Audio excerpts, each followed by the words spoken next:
Hi chums. Missing in action, eh? Um, uh, the normal punishment for that is being put up against a wall and shot, so I hope you're not in that sort of mood today. But it has been a strange few weeks, strange few weeks. What are we doing first of all? Rosemary needs some potatoes, but she needs a very specific potato.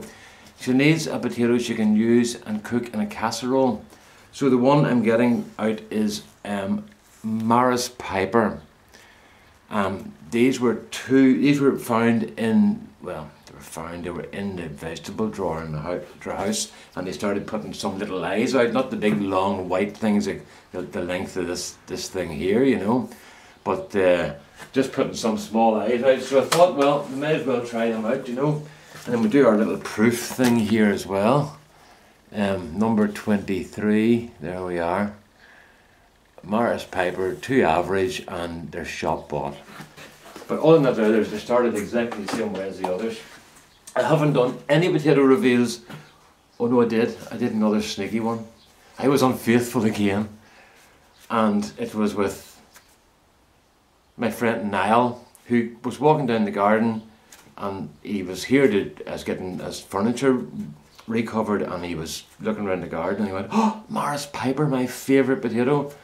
And he said, what do you grow like that for? So I explained, and he went, right, I never heard of a potato reveal before. And I said, sure, I'll tell you what, I'll show you how they're doing. And he's all excited, so I got a bag of about, I think about 5.5 pounds. They weren't very big, but he was delighted, you know. So, so Rosemary needs a potato that is a robust potato that will take being cooked in a casserole, because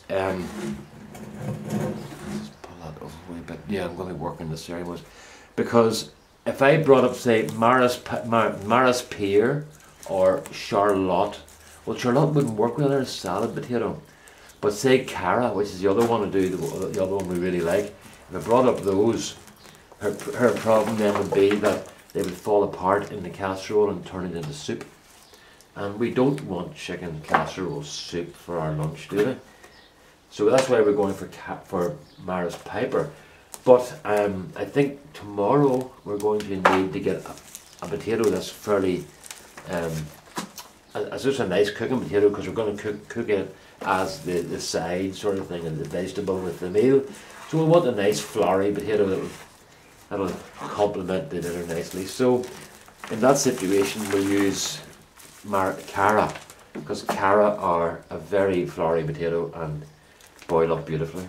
So I cut the haulms off these around about August time, the middle of August, so there's been no growth since then, because they got covered in blight and they didn't do well at all, you know. So if I get 5 pounds out of this, or maybe 4, I'll be happy enough, you know. There's not going to be anything big. So where have I been? Well, we were finishing off the house.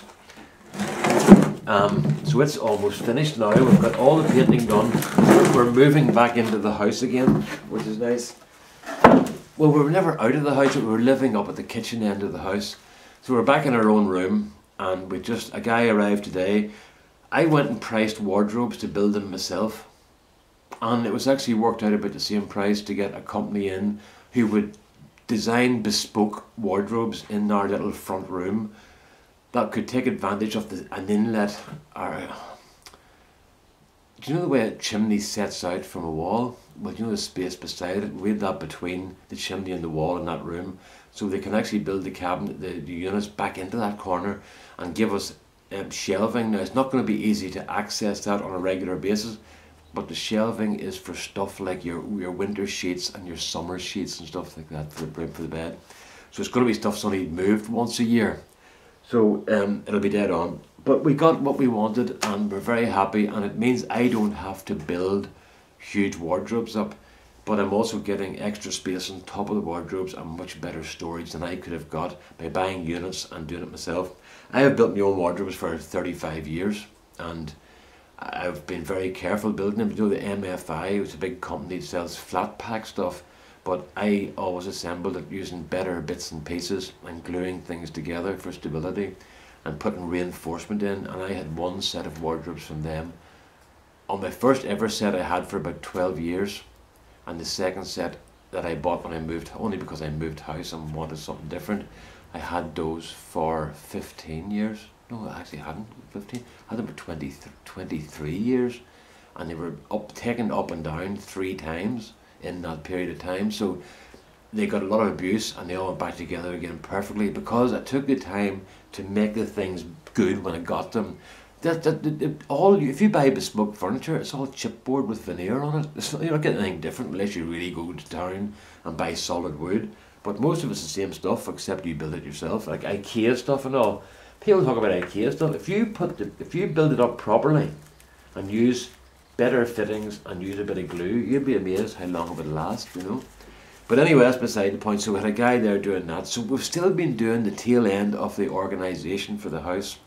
And then to get my daughter's room sorted out for her coming home for Christmas, and to get my wee sort of library thing that I sit in, the wee study that I sit in to do the watch videos and things, you know. So now there's a lovely size of a potato there, isn't it? I have a big hand, but that's a nice potato there. That's a nice size. If we've got a few of those, we'll be very happy. But where's me piggin? There we are. Me piggin. So we were doing that, clearing the house up. Then we're about to order the stones for the driveway. We're getting those from England. The one we want is going to be quite expensive, but it's the one we want. So we thought, right, you only do this sort of thing once. So we went for that one we wanted. We could have got a very nice river stone from Wicklow in the south of Ireland, but it didn't cost that much more to bring in the truck from England, you know. So we decided to do it that way. So we don't know when that's arriving. We've still to discuss that with the guys that are doing the driveway. They're more friends of mine, you know. And the guys applying the stuff is a very decent man. So we've got that. We'll do that, you know. So we've got the drive. Everything's under control. Put it that way. And then in the middle of all that, we had my aunt came home from Canada on the 25th of September. So she had no phone, so we were driving an hour and a half to ask her a question, to which the answer usually was, I don't really mind, or no. But she's got a phone now, and it means that we don't have to go up as often, but we're still going up a couple of times a week, you know. And then I was at a 25th wedding anniversary in Cork in the south of Ireland, about 260 miles from here. And it's a great run now. It used to be 9 to 10 hours because you had to go through every little town and village on the way. But they've got motorway the whole way from Cork, so I can go on to the motorway at my Uncle Joe's house in Cork. I can join the outer ring of Cork City there, half a mile from his house. And I can come off the motorway about 13 miles from my house, and it takes 3.5 hours driving. So it's about 4.5 hours altogether. Big difference from the 9 and 10 hours it used to take. But the most astonishing drive I did last weekend was, I drove down the Friday afternoon, and then we stayed overnight in the hotel, beautiful hotel, the River Lee Hotel in Cork. If you want, River Lee, Riverlee, Cork, and it's C-O-R-K, and it's a beautiful hotel, and very, very comfortable, I can tell you that. One in bed. You know the way, if you get into bed, you always love to get back to your own bed when you've been somewhere. Well, getting into bed in Cork was like getting into your own bed. It was just a really lovely, lovely bed. I slept very well that night. I slept for about 12 hours actually. I was supposed to go for a drink that night with my cousins down in the bar, but I don't drink much now, you see. And they were all sculling pints, and I didn't really want to get involved in that because I was kind of tired and I didn't feel that well, believe it or not. I was just worn out. I think a lot had to do with stress of getting down to Cork, and it brought me aunt from Glenarm. But where I was going with that story was, we left Cork on Saturday. The big wedding thing was the wedding celebration was on the Saturday afternoon, and then we left Cork at around about 6:30 in the evening, I think it was, or 6 o'clock, and we were up in my aunt's house before 11 o'clock, which is another like 340 miles. So the thing was, we went onto the motorway straight up to the north, and then we hit the dual carriageway from the motorway, so we were straight up to Lisburn, onto the motorway to Belfast, and out the motorway to Larne. So we had mostly motorway the whole way, so we didn't have to stop at all, you know. We would stop for a coffee and a burger, you know, and that was it. But It was a great run, very, very pleased with that, you know. So that was very good, you know, with some nice stuff was going on, but some very hard stuff as well. I can think and talk easily about this now to you. For the people that don't know, my sister died this time last year, on 20th of October. So her anniversary came up and we got over that. But the harder thing was that there was an inquest into her death because she took her own life. She set fire to her garage and died in the fire. And so it was, we had to go to an inquest because they had to determine a cause of death and examine the circumstances surrounding her death, because she was under treatment for mental health problems. She suffered from chronic depression and bipolar disorder, which is not a good mixture. So it was, we had to listen to a pathologist tell us what he saw after the fire, you know, which wasn't very pleasant. And then the hardest one of all was we had to listen to her psychiatrist, with whom her and her husband had a fantastic relationship, a really good, he was a really kind man, and that a lovely, lovely man. And it was very obvious that he loved Siobhan too, you know, because he was very generous with his praise of her, and he was very determined to prove that Siobhan was not the bad person that she thought she was. Siobhan thought she was evil. But he said something very sad, and this has taken a lot out of me, you know, what he said. He said that when Siobhan went into hospital, she refused to take her medication.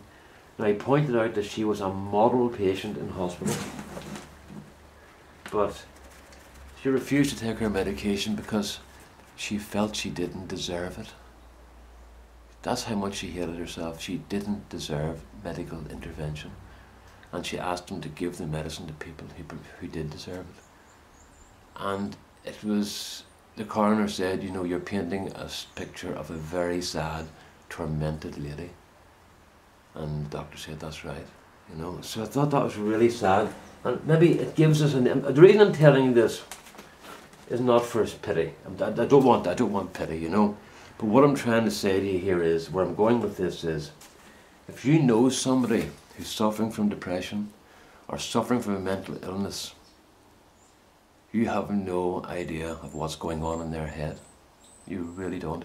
I thought I understood Siobhan, and that I understood her depression, and that I understood how much she hated herself. I had no idea how bad it was until I heard her psychiatrist talk about it. God, she had a horrible last few years of her life, and this is despite her husband and her children doing everything, and her medical team doing everything they can to help her. But she went to a place where she couldn't return. And I remember her saying to me one time when I asked her to give herself, just the night before she killed herself, she phoned me to say goodbye, basically. And I said to her at that stage, not knowing what she was going to do, obviously, I said to her, Siobhan, can you give yourself a break? Can you not think of the good times? And she went, it's too late, Brendan. You have good times that you remember, and I know about those good times, but those are all darkness and coldness for me. So if you know somebody who's suffering from a mental health issue, especially depression or bipolar disorder, which I think didn't they call that manic depression? I think that's what it was. Siobhan had maybe I'm getting these mixed up, the depression and the bipolar, but she had two issues, and the bipolar was the big issue, but then the other one tied into it, you know. But it doesn't matter anyway. It's not going to change anything. We know what that is. But please try to consider what they might be going through, because as much as we might imagine we understand them, I cannot compare what I heard about what my sister was going through with any experience of depression or sadness that I have ever had. You know, I would say that Last Monday was probably the saddest day of my life. My father died when I was 22. I could deal with that because he was an old man. He was 53. But when you're 22, you think 53 is a ripe old age. I'm 57 now, and it doesn't seem that old at all, you know. But he was 53. It was a shock when he died because we didn't know he had cancer. He knew but didn't go to the doctor. He was of the old farming stock who thought, well, if they open you up and let the air in, you're finished. So better just to thaw it out and see how you get on yourself. But I could hardly believe what I was hearing on Monday about Siobhan and her attitude towards herself and how much she hated herself. And with that, the depth of sadness and despair that surrounded her life. It was really terrible. I've thought about nothing else this last few days, you know, because I thought that I could understand, because I've been through the depression thing myself when I had to finish work. Because, you know, when you're born, when your dad's a farmer type thing, and you're going to the farm, as soon as you can walk, you're carrying something. And like, I was working from his nose size. There was always jobs to be done, whether on the farm or at where we lived in our own house, or for my grandmother or my neighbours. I cut all the hedges where we lived, you know, until I was like 20, till recently, you know. I was cutting hedges for people. But so for me to be told you're never going to work again when I was 49 was a huge cultural shock for me, and it took me a lot of time to get over that. So I compared the depression that I went through at that I don't think you ever get over depression. I think it's always there. It's a bit like alcoholism or nicotine addiction, you know. I smoked, so I am a nicotine addict. I have to be, because I smoked for so long. I smoked so many cigarettes. So I think it's like that. It's once it's there, it's always there. But it depends. It's how you control it and how you can manage with it, you know. But looking back at how bad things were for me, I can't even compare what I went through with what we heard about Siobhan, you know. So my message here, this is not me doing a pity party, okay? I don't want you to get that impression. I want you to try to understand that despite what we think we know and what we think we understand about people's illnesses, especially mental health illnesses, everybody has a different journey, and some of those journeys can be absolutely horrible. And unfortunately, poor Siobhan had one of those, you know. So, I said this in the video. If you look up my videos, I did a reveal at that time, around about just the 29th of October or 30th of October last year. I did a reveal about mental health issues and about our attitude towards them, and asking people to be maybe just to be a bit kinder, or to maybe give people a bit of a break if they've got a mental health illness, because we don't know what they're going through. And I said that then, but I didn't realise how prophetic it might be, because when I listened to Siobhan's psychiatrist, a lovely man, I realised then that we have no idea of what someone might be going through, and it was just horrible, you know. So that was a tough one, but in a way it has given us some sense of relief, in a way that we've been managed. Well, me.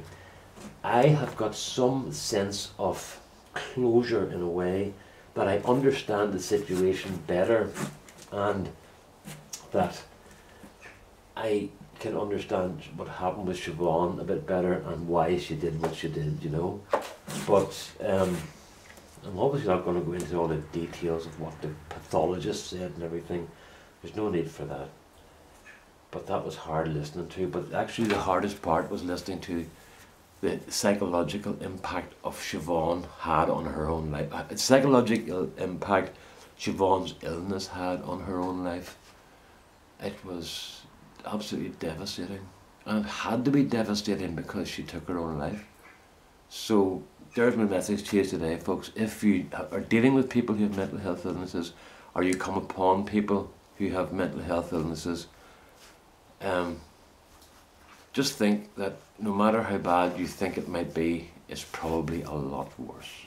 Okay?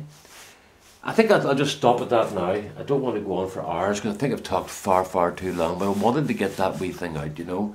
And I'm sorry for boring you, probably, but that's it. So just, I think, as I said in the last video, we need to re-examine our attitude towards people with mental health issues if we haven't done so at some stage in our lives, you know. I think now of the cruelty of childhood when you laughed, when I laughed at people who had something wrong with them, you know, physical or mental illness, you know. And now I'm dealing with physical and mental illness myself. Well, physical illness more than anything, and mental illness in my family, you know. So that's what you get. But hopefully I'm a bit more compassionate than I was when I was 8 years old, you know. So there we are, folks. What's that? I don't know. I'll check now because the piggin has a certain amount of weight in it. Oh, I'm not actually taking these to weigh them. I'm just pulling them out to throw them away. Did you see Chris's allotment journal? £25 of Maris Piper. What about that? Right, what do we see now? Where are we at? There we are. I need to just get in a bit closer than that.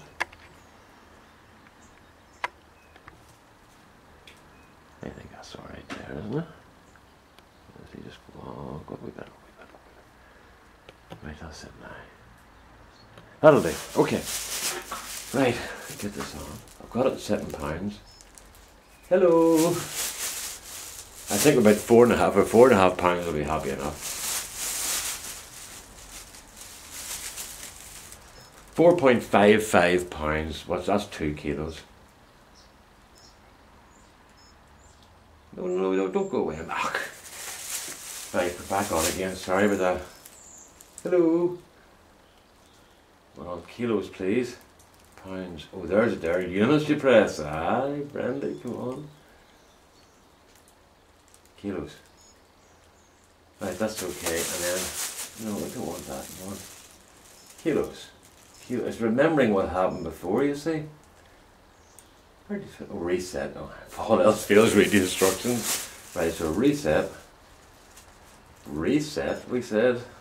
Oh, come on. I turned it off.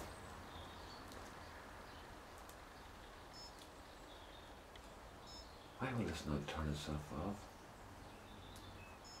Bye. Hold it in. I think it might be maybe getting damaged with the cold or the moisture in here. So we'll put it on again. Third time lucky. Hello. I still have the kilos, so we'll reset.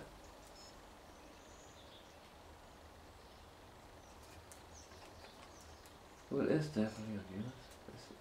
There's kilos now, but I don't know what's going on there. So there we are. I said 2 kilos, didn't I? Yeah, 2.01 kilos. So there you are. So, what do we see now?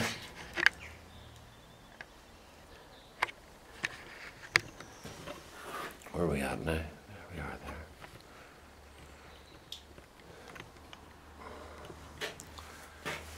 So, that's the reason. I'll be getting some more videos up soon. I'm going to try and get some wood turning videos up. I did one recently about little Christmas trees. I'm doing another one on that. I'm on a pen run at the moment. I've got about 100 pens ready to go. I'll maybe just do a wee video just to show you where I'm at with that, to show you the sort of preparation that goes into making pens. And then if I do another potato reveal tomorrow probably, but I think it's going to be sort of systems are back in order again, you know. So there you are. So just a wee message again, just